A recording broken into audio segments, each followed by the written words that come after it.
Hello everyone, it is the fifth lecture of matter in our surroundings and today topic is temperature and temperature scales. Now first topic is what is temperature? Temperature क्या होगा? Temperature is the degree of hotness और coldness. Temperature क्या होता है? जैसे temperature high है या लो, maximum student इसको सोचते हैं कि हाई टेम्परेचर को टेम्परेचर बोला जाता है, लेकिन नहीं, कोल्डनेस और हॉटनेस की डिग्री को टेम्परेचर बोला जाता है। जैसे आज ठंड है, टेम्परेचर लो है, तो ये भी एक टेम्परेचर है ना। और मान लो आज गर्मी है, हाई टेम्परेचर है, तो ये भी क्या एक टेम्परेचर है। गर्मी हो या सर्दी हो, तो वो दोनों क्या होते हैं भाई, टेम्परेचर बोले जाते हैं वो। ओके, और इसको हम मेज़र कैसे करते हैं? By using thermometer. तो इसको हम मेज़र करते हैं हमेशा थर्मामीटर की हेल्प से भी। और थर्मामीटर के अंदर हम क्या यूज़ करते हैं? मरकरी, जिसको कॉमनली पारा बोला जाता है। अब सेकंड वे है, we can also say that temperature measure the extent of motion of atom. अब जैसे हम टेम्परेचर है उसको मेजर करते हैं थर्मामीटर के साथ, लेकिन एक्चुअली थर्मामीटर किस बेस पे वर्क करता है? क्योंकि थर्मामीटर के अंदर हम यूज करते हैं मरकरी। जैसे ही टेम्परेचर इंक्रीज करेगा तो थर्मामीटर के अंदर जो मरकरी है वो क्या करेगी? एक्सटेंड हो जाती है, यानी एक्सपेंड होना स्टार्ट हो जाती है। जो मॉलिक्यूल हो गए या जो एटम हो गए मरकरी के, वो क्या करेंगे? एक दूसरे से थोड़ा डिस्टेंस इंक्रीज कर लेते हैं विद इंक्रीजिंग टेम्परेचर। जैसे टेम्परेचर इंक्रीज करेगा तो जो पारा है या मरकरी है वो क्या करेगा? अपर साइड मूव करना स्टार्ट कर देता है। क्यों मूव स्टार्ट करेगा वो? क्योंकि जो एटम है उनके अंदर मोशन आ जाती है, काइनेटिक एनर्जी इंक्रीज हो जाती है और एक एटम से दूसरे एटम के बीच में डिस्टेंस इंक्रीज होगी, जिस वजह से पारा या फिर मरकरी एक्सटेंड हो जाता है और आपको हाई टेम्परेचर का पता लग जाता है। जैसे टेम्परेचर लो हो जाता है तो मॉलिक्यूल क्या करेंगे? ये एटम क्लोज आ जाते हैं। जैसे क्लोज आएंगे तो वो डाउन चला जाता है भाई। ओके, तो इसको बोलते हैं मोशन ऑफ एटम के बेस पे वर्क करता है हमेशा thermometer. Okay, now next temperature scales. Temperature scales यानी हमारे पास जो टेम्परेचर है उसको हम डिफरेंट स्केल में मेजर करते हैं। जैसे बहुत सारे सेल्सियस, बहुत सारे केल्विन और बहुत सारे फ़ारेनहाइट में इसको मेजर करते हैं। तो हमारे पास टाइप ऑफ स्केल्स क्या है? 3 टाइप ऑफ स्केल होते हैं हमारे पास, लेकिन मैं आपको 4 टाइप की स्टडी करवाऊंगा, ठीक है ना। तो मेनली हमारे पास कितने टाइप के स्केल हैं? 3 टाइप। तो देखो भाई 1 by 1। First one Kelvin scale. Okay, तो फर्स्ट स्केल आता है आपका केल्विन स्केल है।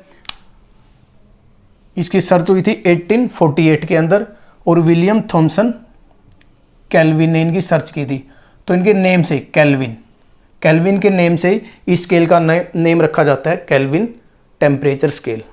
ओके, अब देखो केल्विन स्केल, सेल्सियस स्केल और फ़ारेनहाइट स्केल, ये तीनों ऐसे स्केल हैं जो साइंटिस्ट के नेम के बेस पे इनका नेम रखा जाता है भाई।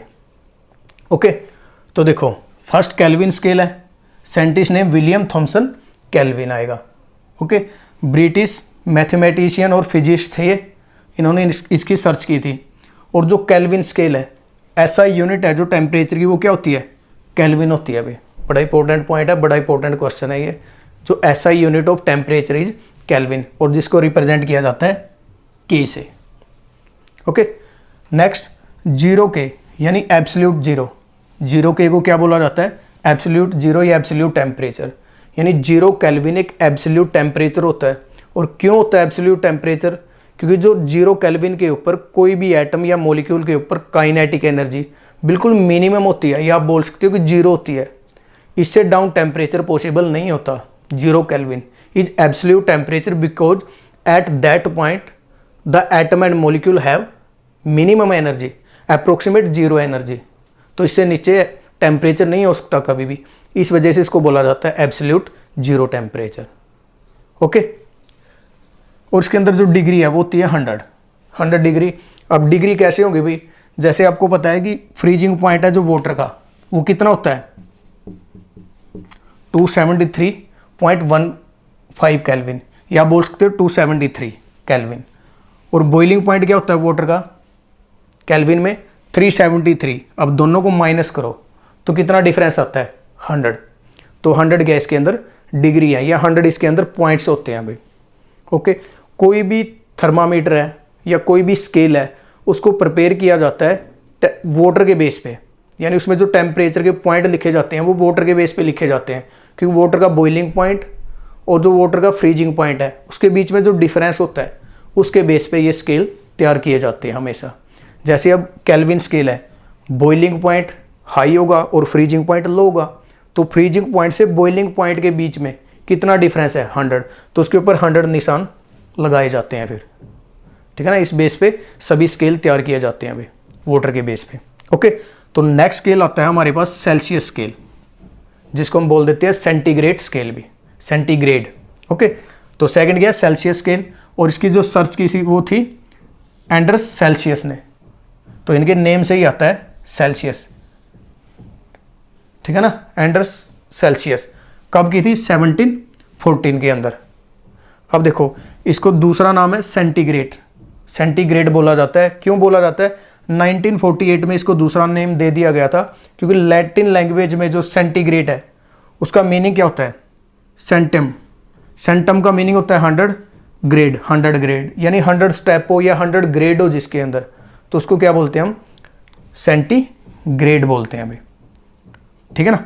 क्योंकि 100 थी इसके अंदर भी, सेल्सियस स्केल के अंदर जो डिग्री थी वो भी क्या थी 100 थी। अब देखो इसको कैसे समझो आप, फ्रीजिंग पॉइंट ऑफ वाटर कितना होता है 0 डिग्री सेल्सियस, और बॉइलिंग पॉइंट ऑफ वाटर कितना होता है 100 डिग्री सेल्सियस, और एग्जैक्ट वैल्यू ये होती है अभी 99.9839 डिग्री सेल्सियस, ठीक है।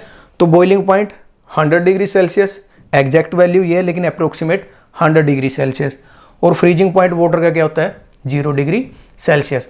अब दोनों को माइनस करो, 100 माइनस 0 तो 100, तो इसके अंदर कितनी डिग्री होगी, कितने पॉइंट्स हो गए इसके अंदर 100 पॉइंट हो गए, तो इस वजह से इसका मतलब क्या है 100 डिग्री है इसके अंदर।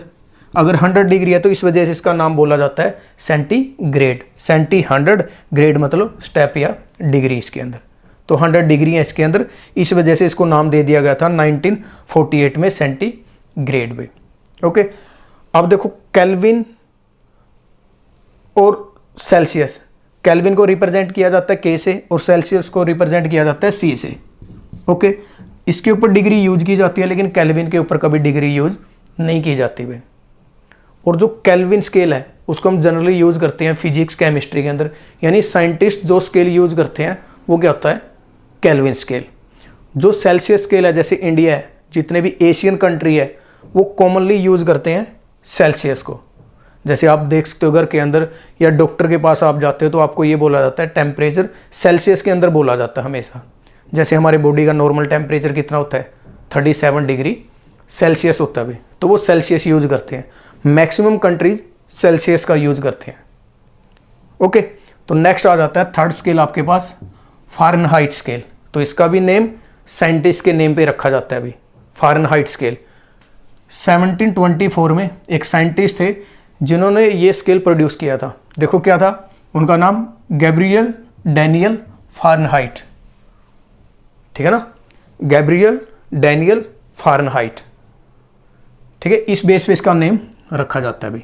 सेम इसके अंदर डिग्री कितनी होगी 180 डिग्री होती है। इनका बड़ा यूज होगा डिग्री का, 180 डिग्री, 100 डिग्री, और इसके अंदर भी कितनी डिग्री थी 100 डिग्री थी इसके अंदर भी, ठीक है ना। कन्वर्ट करेंगे, जैसे वाटर का बॉइलिंग पॉइंट चेंज होता रहता है। देखो वाटर का बॉइलिंग पॉइंट इसके अंदर हमने कितना लिखा है 373 केल्विन, इसके अंदर कितना है 100 डिग्री सेल्सियस, और इसके अंदर कितना है 212 डिग्री फ़ारेनहाइट। केल्विन में डिग्री यूज नहीं होगी, सेल्सियस और फ़ारेनहाइट में डिग्री यूज करते हैं, तो इनको कन्वर्ट करेंगे हम आगे। ओके, अब देखो इसके अंदर कितनी डिग्री होगी 180। अब freezing point of water Fahrenheit के अंदर कितना होगा 32 डिग्री फ़ारेनहाइट। अब boiling point of water Fahrenheit के अंदर कितना होगा 211.97। एग्जैक्ट ये वैल्यू होती है लेकिन बुक्स के अंदर कितनी लिखी जाती है 212 डिग्री फ़ारेनहाइट पे। ओके, तो ये था आपका फ़ारेनहाइट स्केल। अब आ जाता है फोर्थ स्केल, ठीक है ना। फोर्थ स्केल होता है जो बुक्स में नहीं गिवन होता अभी, तो फोर्थ स्केल को बोला जाता है रैनकिन स्केल। क्या बोला जाता है रैनकिन स्केल होता है अभी फोर्थ स्केल। अब देखो रैनकिन स्केल में क्या होगा, सबसे पहले साइंटिस्ट के नेम पे लिखा जाता है रैनकिन, ठीक है, विलियम जॉन रैनकिन। कब दिया था इसके लिए 1859 के अंदर दिया था अभी स्केल। अब उन्हीं के नेम के बेस पे इसका नेम रखा गया है रैनकिन स्केल। ओके, अब फ़ारेनहाइट स्केल और रैनकिन स्केल एक ही से थे दोनों, इस वजह से इसको ज़्यादा यूज नहीं किया जाता। बट इसमें एक फ़र्क होता है, ये थर्मोडाइनमिकली टेम्परेचर स्केल बोला जाता है, थर्मोडाइनमिक टेम्परेचर स्केल अभी है। ओके, तो इस बेस पे तैयार किया था ये, इस वजह से इसका यूज बहुत कम होता है। और जो फ़ारेनहाइट स्केल है उसको ज़्यादातर यूज करते हैं जितने भी ये इंग्लिश देश हैं, जिसमें इंग्लिश स्पीकिंग कंट्रीज़ है ना, सभी के अंदर फ़ारेनहाइट यूज़ करते हैं।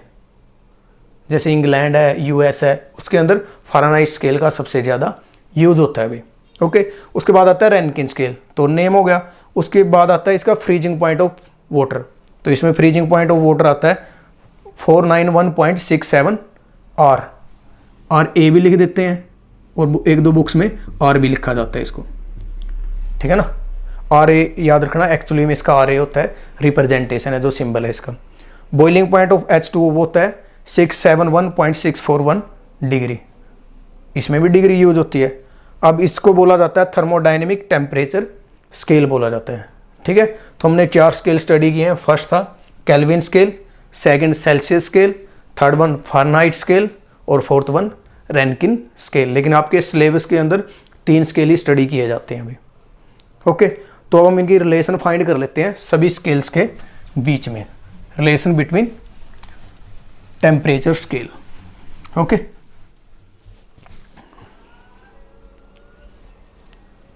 Now our topic is relation between temperature scales.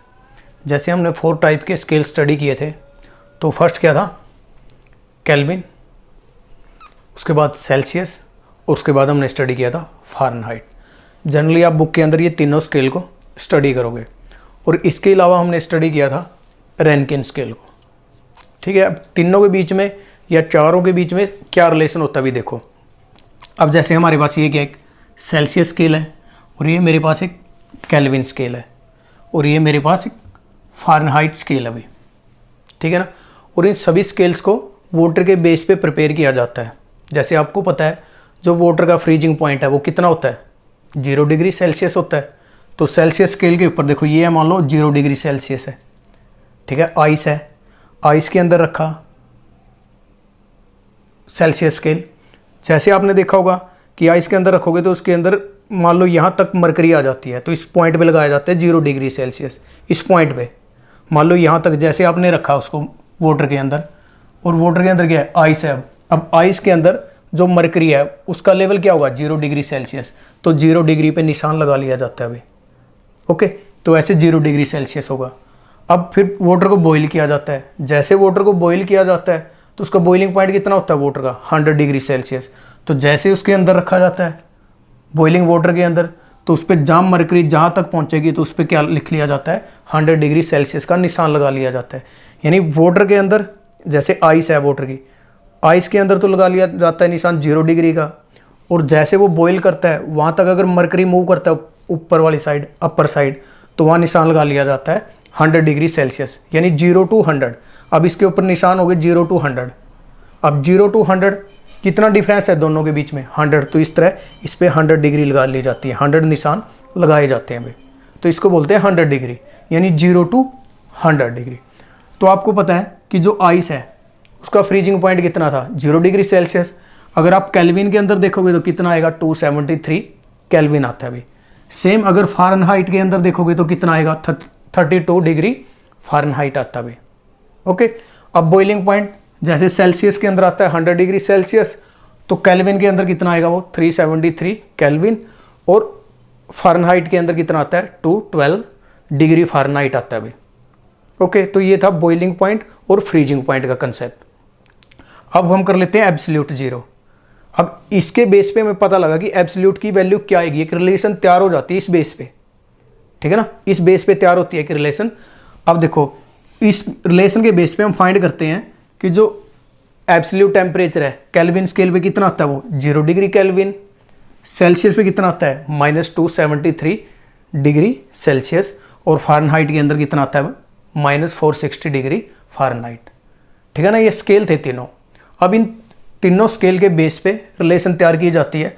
जैसे देखो, अब मैंने यहाँ 5 स्केल लिखे हैं, क्योंकि ये जनरली जो 2 स्केल है ना, ये लास्ट वाले रैनकिन और रेडियन, इनके जो क्वेश्चन है वो आते हैं एयरफोर्स नेवी के एग्जाम के अंदर।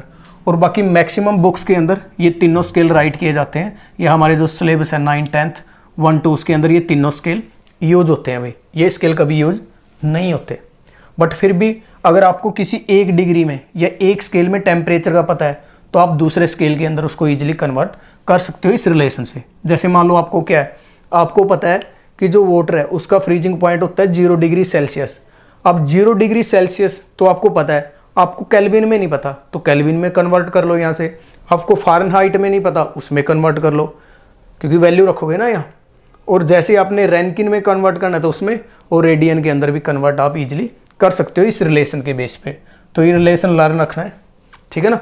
अब देखो मैं मान लो इन तीनों से प्रिपेयर कर देता हूँ कि new relation C/100 is equal to K minus 273/100 is equal to F minus 32 divide by 180। और किस बेस पे तैयार की जाती है भैया, ये डिफरेंस के बेस पे ही तैयार की जाती है, डिग्री के बेस पे।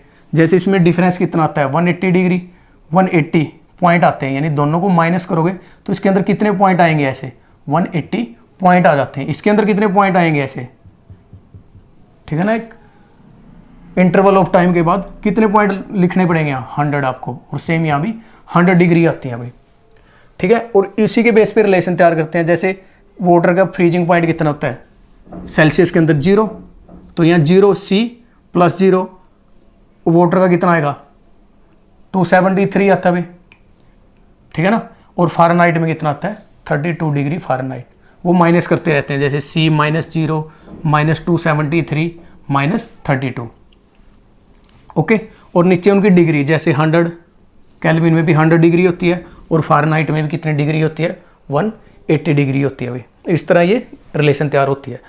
अब देखो, अब जो ये आपकी डिवाइड हो जाती है ये तीनों 20 की टेबल पे, तो 5 यहाँ भी 5 और यहाँ कितना आएगा 9, क्योंकि 29 जा 180। तो न्यू रिलेशन आ जाती है C/5 K/5 is equal to F minus 32 divide by 9, ठीक है ना। या तो आप ये रिलेशन यूज कर सकते हो या फिर ये छोटे वाली। थोड़ी कैलकुलेशन क्या होगी इसमें आसान हो जाती है भाई, ठीक है ना। तो अब न्यूमेरिकल कर लेते हैं जिससे आपको ये रिलेशन अच्छी तरह समझ में आ जाती है। फिर देखो, तो न्यू रिलेशन आ जाती है हमारे पास C/5 is equal to K minus 273 divide by 5 is equal to F minus 32 divide by 9। आपकी मर्जी, आप ये लर्न करो या फिर ये, ठीक है ना। सेम इसको भी यूज कर सकते हैं हम, किसी को भी। अब देखो, अब आपको पता है कि जो फ्रीजिंग पॉइंट है, अब न्यूमेरिकल कर लेते हैं कुछ। देखो, फ्रीजिंग पॉइंट ऑफ वाटर कितना होता है सेल्सियस के अंदर, सभी को पता है 0 डिग्री सेल्सियस होता है भाई, ठीक है ना। इसको हम कन्वर्ट कर लेते हैं केल्विन और फ़ारेनहाइट के अंदर। देखो, C/5 is equal to K minus 273 divide by 5। 273.15 होता है एग्जैक्ट वैल्यू, लेकिन ये अप्रोक्सीमेशन सही आंसर आ जाता है आपका। लेकिन जो केल्विन में एग्जैक्ट वैल्यू है ना वो होती है 273.15, ओके। तो हम कन्वर्ट कर लेते हैं इसको। अब देखो, सेल्सियस में आपके पास वैल्यू कितनी है 0, तो 0/5 is equal to K minus 273 divide by 5। Cancel हो जाता है, नीचे सेम है। तो अब कितना आएगा 0 is equal to K minus 273, इस साइड लेके जाओगे इसको तो प्लस है 273 इज इक्वल टू K। तो केल्विन में कितनी वैल्यू आ जाती है 273, यानी 0 degree Celsius is equal to 273 Kelvin के, ठीक है ना। इस रिलेशन से हमने ये फाइंड किया, ओके। अब इसी तरह हम कन्वर्ट कर लेते हैं इसको फ़ारेनहाइट के अंदर। देखो भाई, अब सबको पता है कि जो फ्रीजिंग पॉइंट है वो वाटर का होता है 0 डिग्री, यानी C/5। अब हम यूज करेंगे फॉर्मूला फ़ारेनहाइट का बाय 9, ओके।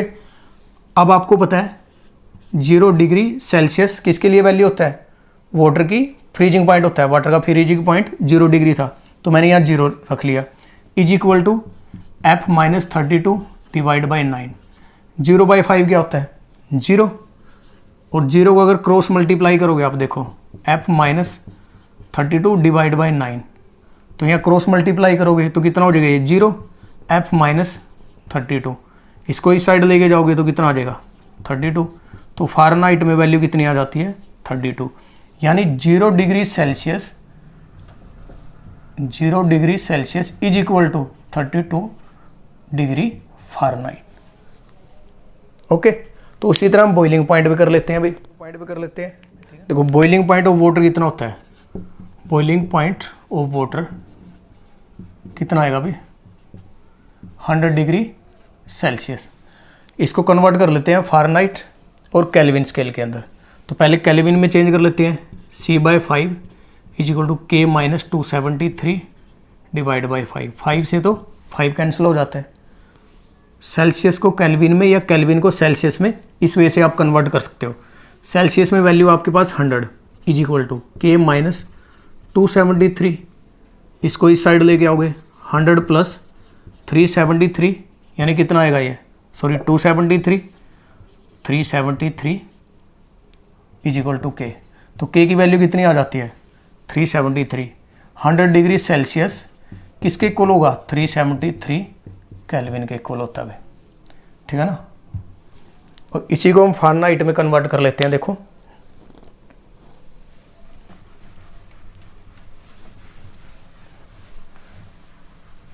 भाई, अब बॉइलिंग पॉइंट आपको पता ही है वाटर का कितना था 100 डिग्री सेल्सियस होता है सेल्सियस के अंदर। अब इसको हमने कन्वर्ट करना है फ़ारेनहाइट के अंदर। C/5 is equal to F minus 32 divide by 9। आपने केवल वो फॉर्मूले लिखने हैं दो, जो वैल्यू है आपके पास और जिसमें आपने कन्वर्ट करना है। ओके, C/5, तो इस C की वैल्यू कितनी थी 100 divide by 5, F minus 32 divide by 9। कितने की टेबल पे जाएगा ये 20 पे जाएगा अभी। 20/1 हो जाता है, क्रॉस मल्टीप्लाई करोगे कितना हो जाएगा ये 180 is equal to F minus 32, इसको इस साइड लेके आओ plus 32 is equal to F। 180 में 32 ऐड किए कितना आएगा 112 फ़ारेनहाइट। तो देखो 100 डिग्री सेल्सियस किसके इक्वल होगा 212 डिग्री फ़ारेनहाइट के इक्वल हो जाता है। तो ऐसे आप कन्वर्ट कर सकते हो केल्विन को फ़ारेनहाइट के अंदर, सेल्सियस को एक दूसरे के अंदर, रैंकिन को भी कर सकते हो, इसी तरह रेडियन को भी आप इजीली कन्वर्ट कर सकते हो। ठीक है, चलो एक लास्ट क्वेश्चन कर लेते हैं, बड़ा इंपॉर्टेंट क्वेश्चन है। तो देखो क्वेश्चन क्या है, व्हाट टेम्परेचर डज, क्वेश्चन क्या है, what temperature does Celsius is equal to Fahrenheit. किस टेम्परेचर के ऊपर सेल्सियस फ़ारेनहाइट के इक्वल होगा। देखो भाई, करो खुद ट्राई एक बार सोल्व करने की इसको। तो इसके लिए हमें पहले ज्यूम करना पड़ेगा, लेट दैट टेम्परेचर ही, क्या वो टेम्परेचर x मान लिया हमने। आपको ज़रूरत किसकी है फॉर्मूले की, सेल्सियस और फ़ारेनहाइट की ज़रूरत है। अब इसको लिखो भी दोनों को, C/5 is equal to F minus 32 divide by क्या होगा 9। अब सेल्सियस और फ़ारेनहाइट की वैल्यू क्या है x/5, F की जगह भी x आएगा, माइनस 32 डिवाइड बाई 9। ओके, अब क्या करोगे, क्रॉस मल्टीप्लाई करो, कितना आएगा 9x is equal to 5x minus 32 को अगर 5 से मल्टीप्लाई करते हो तो कितना आएगा 160। ओके, तो 160 आ जाता है। अभी मैंने क्या किया, क्रॉस मल्टीप्लाई कर दिया। अब x की वैल्यू एक साइड ले आओ, 9x minus 5x is equal to 160। 9x minus 5x is equal to 4x is equal to 140 और 160। x की वैल्यू कितनी आएगी माइनस 160 डिवाइड बाई 4, तो कितने पे कटेगा ये 4 पे, तो कितना हो जाता है -4 माइनस 40। ठीक है, तो x की वैल्यू कितनी आई -40, तो इसका मीनिंग क्या है -40 degree Celsius is equal to -40 degree Fahrenheit. तो ये एक ऐसी वैल्यू है जिसके ऊपर सेल्सियस और फ़ारेनहाइट क्या होगा, इक्वल होते हैं भाई। ठीक है, तो आपके लिए एक क्वेश्चन राइट कर देता हूँ मैं, वो आप खुद सोल्व करके देखना भाई।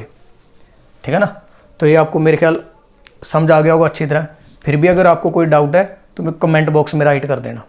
ओके, तो मैं क्वेश्चन लिख देता हूँ आपके लिए। तो देखो क्वेश्चन क्या है जो आपने खुद राइट करना है। तो क्वेश्चन क्या रहेगा आपके लिए कि कन्वर्ट 37 डिग्री सेल्सियस इंटू, ये आपने कन्वर्ट करना है 37 डिग्री सेल्सियस, यानी बॉडी नॉर्मल टेम्परेचर होता है, ठीक है ना। इसको आपने कन्वर्ट करना है केल्विन के अंदर, फ़ारेनहाइट के अंदर, रैंकिन के अंदर और रेडियन के अंदर, चारों स्केल में इसको आपने कन्वर्ट करना है। तो ये आपका आज का क्वेश्चन रहेगा, ठीक है ना। 37 डिग्री सेल्सियस या नॉर्मल बॉडी टेम्परेचर को कन्वर्ट करो किसके अंदर, केल्विन के अंदर, फ़ारेनहाइट के अंदर, रैंकिन के अंदर या फिर रेडियन के अंदर, ठीक है। तो ये था आज का आपका topic. Thank you, have a nice day.